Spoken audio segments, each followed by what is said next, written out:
كتاب الأمير بقى ده اتحرق واتمنع، بل إنه جاب لصاحبه الشتيمة. عارف ده ليه؟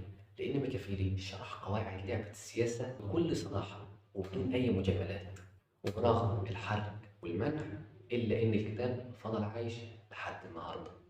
وكان في سؤال واحد بيتردد على أذهان كل اللي قرأوه: هو الكتاب ده بيتكلم عن واقعية سياسية ولا مدرسة في الشر؟ وعشان تحكم بنفسك خليني أقول لك على بعض القواعد اللي ميكافيلي ذكرها في كتابه. رقم واحد: السياسة مش أخلاق. ميكافيلي كان صادم لأنه قال إن الحاكم مش لازم يكون طيب أو عادل، المهم يفضل في الحكم. يعني من الآخر هو بيقول لك لو الأخلاق هتوجعك ارميها على جنب. رقم اتنين: الحب ولا الخوف. ودي بيلخصها في مقولة بيقول فيها: من الأفضل أن يخشاك الناس على أن يحبوك. بس برضه بيقول لك في خط أحمر: إياك تخلي الشعب يكرهك. الخداع والقوة.